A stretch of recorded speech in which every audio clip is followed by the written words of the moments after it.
हे दोस्तों, welcome to my YouTube channel the SRJ। तो दोस्तों, इस वीडियो में हम डिस्कस करने वाले हैं बीएड एंट्रेंस पेपर के साइंस पार्ट को। तो चलिए दोस्तों, वीडियो को शुरू करते हैं।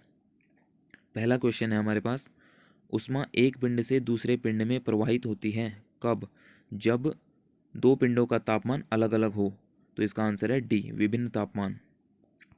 अगला क्वेश्चन है, परमाणु रिएक्टर किस वैज्ञानिक सिद्धांत पर कार्य करता है? इसका आंसर है परमाणु विखंडन। आर्द्रता मापी जाती है, इसका आंसर है सी, हाइग्रोमीटर से।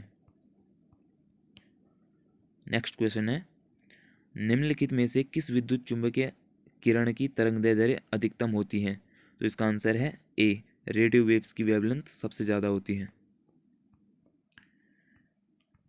अगला क्वेश्चन है, यदि पृथ्वी घूमना बंद कर दे तो भूमध्य रेखा पर जी का मान होगा?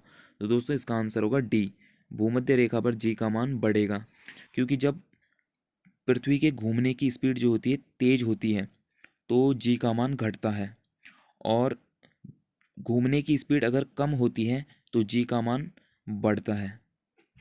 तो चलिए अगला क्वेश्चन है, यदि किसी पिंड का संवेग दोगुना कर दिया जाए तो उसकी गतिज ऊर्जा में वृद्धि होगी। कितने प्रतिशत की वृद्धि होगी, ये पूछ रहा है। तो इसका आंसर है सी, 300% की वृद्धि होगी। अगला क्वेश्चन है, अर्धचालकों की विद्युत चालकता, इसका आंसर है ए, तापमान बढ़ने के साथ साथ बढ़ती है। पतले उत्तल लेंस और पतले अवतल लेंस की क्षमता का अनुपात 3:2 है। जब वे संपर्क में होते हैं तो उनकी तुल्य फोकस दूरी 30 सेंटीमीटर होती है। तो प्रत्येक की फोकस दूरी ज्ञात कीजिए। तो दोस्तों, आप देखिए, यहाँ पूछा गया, बताया गया है कि 3:2 है। तो आप देख सकते हैं कि केवल ऑप्शन बी ही ऐसा है कि जिसका अनुपात 3:2 आएगा। तो इसलिए इसका राइट आंसर होगा बी। अगला क्वेश्चन है, बादल सफ़ेद क्यों दिखाई देते हैं? तो इसका आंसर होगा प्रकाश के प्रकीर्णन के कारण। निम्नलिखित में से कौन सी गैस अम्लीय वर्षा का कारण बनती है? तो इसका आंसर है डी, सल्फर और नाइट्रोजन के ऑक्साइड अम्लीय वर्षा का कारण होते हैं। जल प्रदूषण की जांच की पहचान की जा सकती है? इसका आंसर है सी, पानी के पीएच और कोलिफॉर्म की उपस्थिति। अगला है, आधुनिक रसायन विज्ञान का जनक किसे कहा जाता है? इसका आंसर है ए, एंटोनी लॉरेंट लॉवेजियर को इसका जनक कहा जाता है रसायन विज्ञान का। चलिए अगला है, जब किसी ठोस को सीधे गर्म करके गैस में परिवर्तित किया जाता है तो इस प्रक्रिया को हम ऊर्ध्वपातन कहते हैं। Answer is B. सूरज की रोशनी को बिजली में बदलने के लिए कौन सा ठोस पदार्थ सबसे अच्छा होता है? तो इसका आंसर है ए, एमोर्फोस सिलिका। सोना गलाया जा सकता है? इसका आंसर है एक्वारेजिया में। इसको हिंदी में हम अम्लराज भी कहते हैं। दोस्तों, अम्लराज जो है ये नाइट्रिक एसिड और हाइड्रोक्लोरिक एसिड का 1:3 का मिश्रण होता है। तो चलिए आगे बढ़ते हैं। चींटी के डंक में उपस्थित अम्ल का नाम लिखिए। तो ये है ए, मेथेनोइक एसिड, जिसे हम फॉर्मिक एसिड भी बोलते हैं। HCOOH इसका फॉर्मूला होता है। अगला है, क्लोरीन का इलेक्ट्रॉनिक विन्यास क्या है?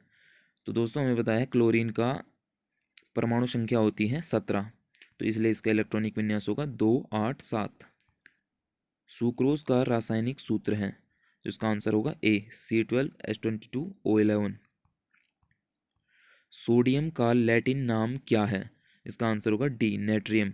आपको पता है कि सोडियम को हम Na से डिनोट करते हैं, तो इससे आपको एक हिंट मिल जाती है कि इसका लैटिन नाम नेट्रियम होगा। तो चलिए, इनमें से कौन सा प्रकाश संश्लेषण का उपोत्पाद है? प्रकाश संश्लेषण के फलस्वरूप ऑक्सीजन बनती है। तो इसका आंसर होगा बी। अगला है, यदि समकोण त्रिभुज का कर्ण और लंब क्रमशः 13 सेंटीमीटर और 5 सेंटीमीटर है तो इसका आधार क्या होगा? तो दोस्तों, सिंपली इसको पाइथागोरस प्रमेय से सॉल्व करेंगे और इसका आंसर बी होगा, 12।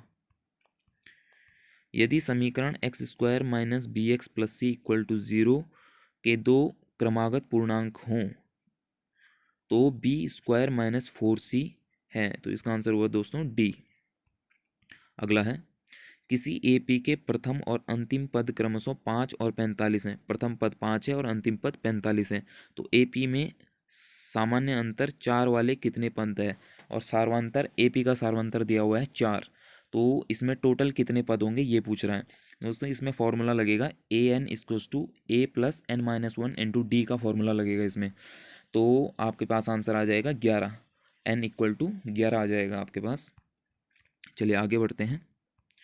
निम्नलिखित में से कौन एक गणनीय समुच्चय नहीं है? Answer is D, set of irrational numbers. अगला क्वेश्चन है, एक शंकु का व्यास 13 सेंटीमीटर है और इसकी तिर्यक ऊंचाई 7 सेंटीमीटर है। इसके वक्र पृष्ठ का क्षेत्रफल है। दोस्तों शंकु का वक्र पृष्ठ का क्षेत्रफल पूछा हुआ है, तो इसका फॉर्मूला होता है पाई आर एल। क्वेश्चन में हमारे पास व्यास दिया हुआ है 13 सेंटीमीटर, तो त्रिज्या क्या होगी 13/2 सेंटीमीटर, और तिर्यक ऊंचाई दी हुई है 7 सेंटीमीटर।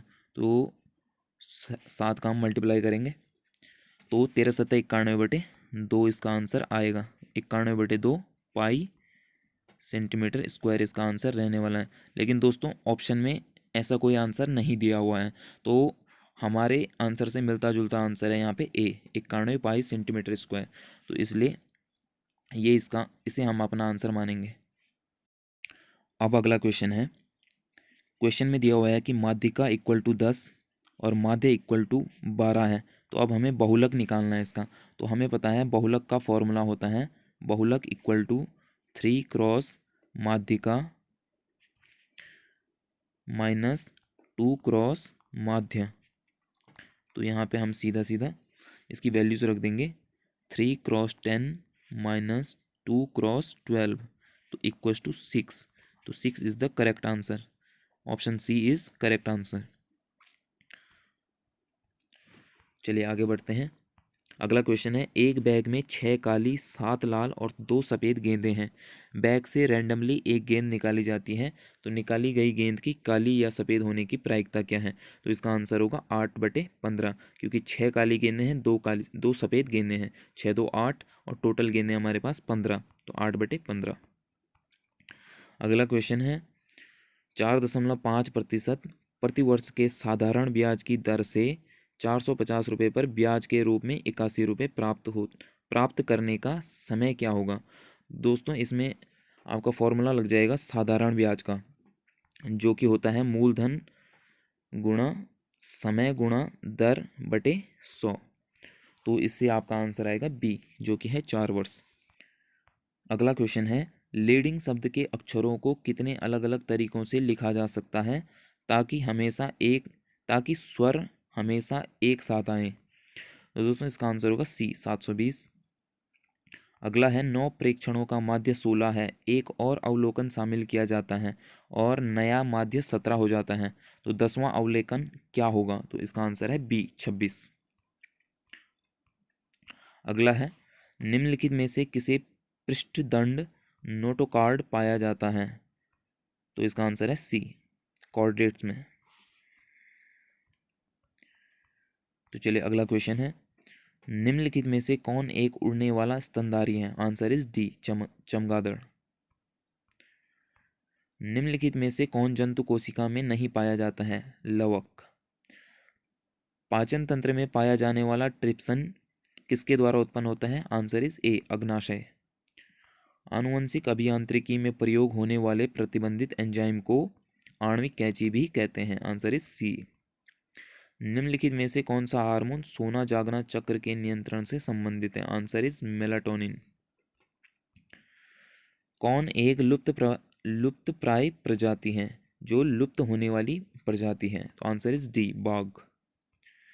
अगला है, राजाजी राष्ट्रीय उद्यान किसके लिए प्रसिद्ध है? आंसर इज सी, हाथियों के लिए। प्लेकोइड सल्क किन में पाए जाते हैं? आंसर इज बी, कार्टिलेज युक्त मछलियों में। ओमेगा 3 वसा अम्ल का सर्वोत्तम स्रोत है? आंसर इज सी, मछली। नीला हरा शैवाल जो लाल प्रस्फुटन का कारण है? Answer is C, Trichodesmium. Pteridophyte कहलाता है वस्कुलर क्रिप्टोगैम। एक खाद्य श्रृंखला के एक पोषी स्तर से दूसरे पोषी स्तर तक ऊर्जा अंतरण होता है। आंसर इज ए, 10% का ऊर्जा अंतर होता है। अगला है basal placentation is found in the family of Asteraceae. Answer is D. अगला क्वेश्चन है डाइकॉट तने में वस्कुलर बंडल होते हैं। Answer is D. एंजियोस्पर्म में एंडोस्पर्म होता है। Answer is C. फलों के पकने के लिए जिम्मेदार हार्मोन है। Answer is A, ethylene. प्रकाश संश्लेषण की प्रकाश अभिक्रिया की जगह है। Answer is A, grana. DNA double helix की संरचना का वर्णन किसने किया था। Answer is D, Watson and Crick. Mendel के कार्यों की पुनः खोज की थी। Answer is D, 3 scientist call Correns, Hugo de Vries and Erich von Tschermak ने इसकी खोज की थी।